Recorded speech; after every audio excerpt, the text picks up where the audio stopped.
ఓం మహాగణపతే నమః. మనము ఈ ఏప్రిల్ మాసంలో రవి గ్రహానికి సంబంధించినటువంటి విషయాలు తెలుసుకున్నాము. ఈ రవి గ్రహం వల్ల రాశుల వారికి, ప్రతి రాశి వారికి ఎలాంటి మార్పులు కలుగుతున్నాయి, ఎలాంటి ఫలితాలు కలుగుతున్నాయో చూద్దాం.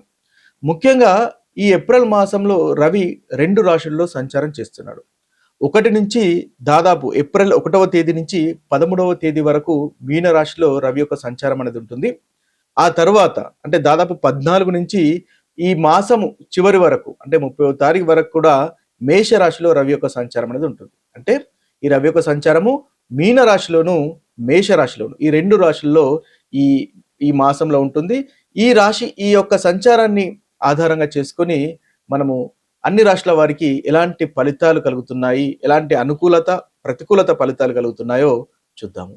మేషరాశి వారికి ఏప్రిల్ మాసంలో ఉన్నటువంటి రవిగ్రహం వల్ల కలుగుతున్నటువంటి ఫలితాలు కనుక చూసినట్టయితే వీరికి మీనరాశిలో అంటే 12వ భావంలో ఏప్రిల్ 13 వరకు సంచారం అనేది ఉంటుంది. 13 తర్వాత వీరికి 14 నుంచి 1వ భావంలో సంచారం అనేది ఉంటుంది. అయితే ఈ మేషరాశి వారికి ఈ రవి 12వ భావంలోను 1వ భావంలోను అంతగా అనుకూలంగా లేడు. కాబట్టి ముఖ్యంగా రవి గ్రహము ఈ మాసంలో వీరికి కాస్త ప్రతికూలమైనటువంటి ఫలితాలే కలుగజేస్తున్నాడు. మొదటి భాగంలో ఏప్రిల్ 13 వరకు అనుకోని ఖర్చులు ఉండే అవకాశాలు మనకు కనిపిస్తున్నాయి. అన్నెసరీ స్పెండింగ్స్ అనేవి ఉంటాయి. అయితే మీ యొక్క సేవింగ్స్ తగ్గేటటువంటి అవకాశాలు కూడా మనకు కనిపిస్తున్నాయి. అంటే ఏదైనా ఇన్వెస్ట్మెంట్ కు సంబంధించినటువంటి విషయాల్లో ఖర్చులు అధికంగా చేసేటటువంటి అవకాశాలు మనకు మొదటి భాగంలో బాగా కనిపిస్తున్నాయి. అయితే మానసికంగా కాస్త ఒత్తిడి అనేది కూడా ఉంటుంది. మీరు ఒంటరిగా ఉండాలి, మీకంటూ కాస్త సమయాన్ని వెచ్చించుకోవాలి అనేటటువంటి ఆలోచనలు మీకు పెరుగుతాయి. ఓవర్ థింకింగ్ అనేది కూడా ఈ మేషరాశి వారికి ఈ రవిగ్రహం వల్ల మొదటి భాగంలో కనిపిస్తుంది. నిద్ర కూడా సరిగా పట్టకపోవడం లాంటివి కూడా మనకు కనిపిస్తున్నాయి. అయితే 2వ భావం కనుక చూసినట్టయితే 2వ భావంలో కూడా అంటే 14 నుంచి ఏప్రిల్ 14 నుంచి కనుక మనం చూసుకున్నట్టయితే ఏప్రిల్ 14 నుంచి 1వ భావంలో రవి యొక్క సంచారం ఉంటుంది. అయితే రవి మేషరాశిలో ఉచ్చ స్థితిని పొందుతాడు. కాస్త కోపము ఎక్కువయ్యేటటువంటి అవకాశాలు కూడా కనిపిస్తున్నాయి. ఈగోయిస్టిక్ గా ఉండేటటువంటి అవకాశాలు కనిపిస్తున్నాయి. కాబట్టి ఆ విషయంలో కాస్త జాగ్రత్తగా ఉండండి. చిన్న విషయానికే అధికంగా రియాక్ట్ అయ్యేటటువంటి అవకాశాలు కనిపిస్తున్నాయి. అయితే ఈ యొక్క సంచారము మీ యొక్క గోల్స్ ఏదైతే మీరు కోరుకుంటున్నారో, ఏదైనా సాధించాలని కోరుకుంటున్నారో దానికి చాలా చక్కగా ఉపయోగపడుతుంది. ఆ గోల్ ఓరియంటెడ్ గా మీరు ప్రయత్నం చేస్తారు. తద్వారా మంచి ఫలితాలు పొందుతారు. సంతానానికి చాలా చక్కటి సమయంగా మనం చూసుకోవచ్చు. ఇన్వెస్ట్మెంట్స్ కూడా చాలా చక్కగా ఉంటుంది. అదేవిధంగా మీ యొక్క ప్రేమ వ్యవహారాలు కూడా అనుకూలంగా ఉంటాయి. తద్వారా మంచి ఫలితాలు పొందుతారు. అయితే ఈ దాంపత్య జీవితాలు అంటే ప్రేమకు సంబంధించిన విషయాల్లో అనుకూలంగా ఉన్నప్పటికీ ఈగోయిస్టిక్ అనేది రాకుండా చూసుకోవడం అనేది మీకు చెప్పదగినటువంటి సూచన. ముఖ్యంగా ఏదైతే మిస్అండర్స్టాండింగ్స్ కనుక ఉన్నట్టయితే వాటిని సాల్వ్ చేసుకునే ప్రయత్నం చేయండి. తద్వారా మంచి ఫలితాలు అనేవి ఈ మాసంలో మీరు పొందగలుగుతారు. ముఖ్యంగా సమయానికి భోజనం చేయడం అనేది మేషరాశి వారికి రవిగ్రహం వల్ల చెప్పదగినటువంటి సూచన. ఎందువల్లంటే సమయానికి భోజనం అనేది మిస్ అయ్యేటటువంటి అవకాశాలు అధికంగా కనిపిస్తాయి. కాబట్టి ఈ విషయంలో మీరు దానికి సంబంధించినటువంటి వాటిని చూసుకోండి. ముఖ్యంగా కెరీర్ కి సంబంధించినటువంటి విషయాల్లో ఇంపల్సివ్ గా డిసిషన్స్ తీసుకోకండి. అంటే ఏంటి, సడన్ గా డిసిషన్స్ అనేది తీసుకోకుండా ఉండడము ఈ మేషరాశి వారికి ఈ రవిగ్రహం వల్ల కలుగుతున్నటువంటి మార్పులకు చెప్పదగినటువంటి సూచన. గ్రహాల్లోకెల్లా సూర్యుడు చాలా ముఖ్యమైనటువంటి గ్రహము. జ్యోతిష శాస్త్రరీత్యా సూర్యునికి చాలా అధికమైనటువంటి ప్రాధాన్యత ఇవ్వడం అనేది జరిగింది. అయితే ఈ సూర్యుడు మనకు చాలా విషయాలకు కారకత్వం వహిస్తాడు. ముఖ్యంగా ఆత్మకు అంటే సెల్ఫ్ కు సంబంధించినటువంటి విషయాల్లో సూర్యుడు కారకత్వం వహిస్తాడు. అదేవిధంగా ఆత్మవిశ్వాసం, కాన్ఫిడెన్స్ కు సంబంధించినటువంటి విషయాల్లో కూడా సూర్యుడు ప్రాతినిధ్యం వహిస్తాడు. ఒక వ్యక్తికి కాన్ఫిడెన్స్ లోపించింది అంటే ఆత్మవిశ్వాసం తగ్గుతుంది అంటే అర్థము సూర్యగ్రహం యొక్క పరిస్థితి అంటే ఆ ప్లేస్మెంట్ అనేది ఆ జాతకంలో అంతగా అనుకూలంగా లేదు అని మనం గ్రహించాలి. అయితే అదే కాకుండా సూర్యుడు మనకు తండ్రికి సంబంధించినటువంటి విషయాల్లో కూడా ప్రాతినిధ్యం వహిస్తాడు. గౌరవము, సెల్ఫ్ రెస్పెక్ట్, అదేవిధంగా ఒక సమాజంలో మనకున్నటువంటి ప్రతిష్ట, పలుకుబడికి సంబంధించినటువంటి విషయాల్లో కూడా సూర్యుడు మనకు ప్రాతినిధ్యం వహిస్తాడు. అంటే సూర్యగ్రహం గనక మన జాతకంలో చాలా చక్కగా బలంగా ఉన్నట్టయితే మనకు సమాజంలో కూడా కీర్తి, ప్రతిష్టలు అనేవి వస్తాయి. అదేవిధంగా మంచి హోదా వస్తుంది, గౌరవం అనేది కూడా కలుగుతుంది.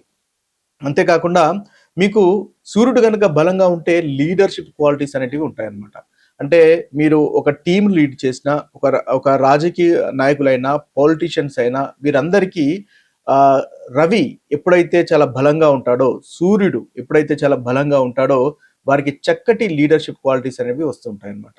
అయితే ఎప్పుడైతే సూర్యుడు అంతగా అనుకూలంగా లేనట్టయితే ఏదైతే మనం ఇప్పుడు కారకత్వాలు చెప్పుకున్నామో ఆ కారకత్వాల్లో లోపం అనేది ఉంటుంది. అదేవిధంగా సూర్యుడు వీక్ గా ఉన్నట్టయితే వీరికి ఈగో ప్రాబ్లమ్స్ కూడా ఎక్కువగా ఉంటాయి. అంటే ఈగోయిస్టిక్ గా ఉండడము, ఆత్మవిశ్వాసం వేరు, ఆ ఆత్మవిశ్వాసంతో ఇంకా ఈగో అనేది వేరు. అయితే ఈ ఈగో అనేది ఒకవేళ సూర్యుడు గనక బలహీనంగా మీ జాతకంలో ఉన్నట్టయితే, ఎవరి జాతకంలోనైనా గనక ఉన్నట్టయితే వారికి ఈగో అనేది ఎక్కువగా ఉంటుంది. తద్వారా ప్రాబ్లమ్స్ ఎదుర్కొనేటటువంటి అవకాశాలు అధికంగా కనిపిస్తాయి. అంతేకాకుండా సమాజంలో రెస్పెక్ట్ అనేది కూడా వారికి తగ్గుతుంది. తండ్రికి సంబంధించినటువంటి విషయాల్లో ఇబ్బంది ఉంటుంది. రవి ఆరోగ్యానికి సంబంధించినటువంటి కారకత్వం కూడా వహిస్తాడు. కాబట్టి ఆరోగ్యానికి సంబంధించినటువంటి విషయాల్లో కూడా చాలా ఇబ్బందికరమైనటువంటి పరిస్థితులు ఉంటాయి.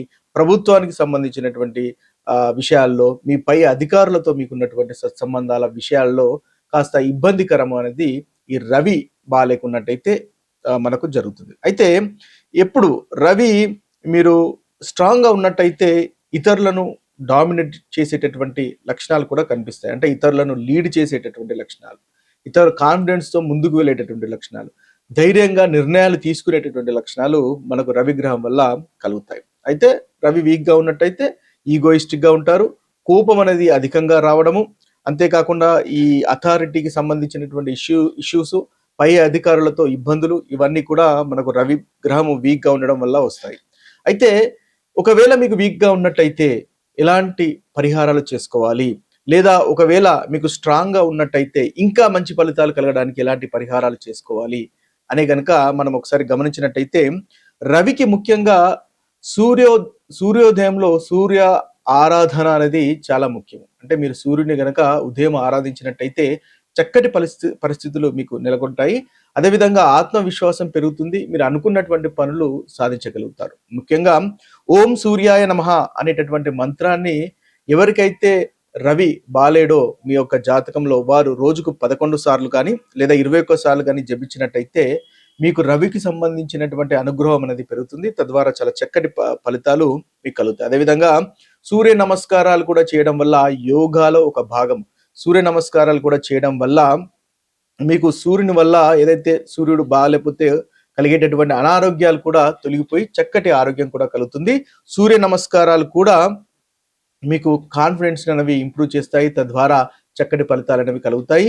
సొసైటీలో రెస్పెక్ట్ కానీ, అదేవిధంగా అధికారుల మధ్య ఆ సత్సంబంధాలు కానీ నెలకొనేటటువంటి అవకాశాలు మనకు అధికంగా ఉంటాయి. అదేవిధంగా తల్లిదండ్రులను గౌరవించడం కూడా సూర్యునికి సంబంధించినటువంటి ఒక పరిహారంగా మనం చెప్పవచ్చు. ముఖ్యంగా తండ్రిని గౌరవించినట్టయితే లేదా పెద్దలను తండ్రి సమానంలో కనుక గౌరవించినట్టయితే సూర్యునికి సంబంధించినటువంటి చక్కటి పరిహారంగా కూడా మనకు ఉపయోగపడుతుంది. ఇవన్నీ కూడా మనకు సూర్యుడు కనుక మీకు బాగాలేనట్టయితే మీ జాతకంలో పాటించవలసినటువంటి పరిహారాలు. ఇక మరొక వీడియోలో మరొక గ్రహానికి సంబంధించినటువంటి విషయాల్లో కలుద్దాము. అంతవరకు సెలవు. సర్వే జన సుఖినో భవంతు, సర్వే సుజన సుఖినో భవంతు. నమస్తే.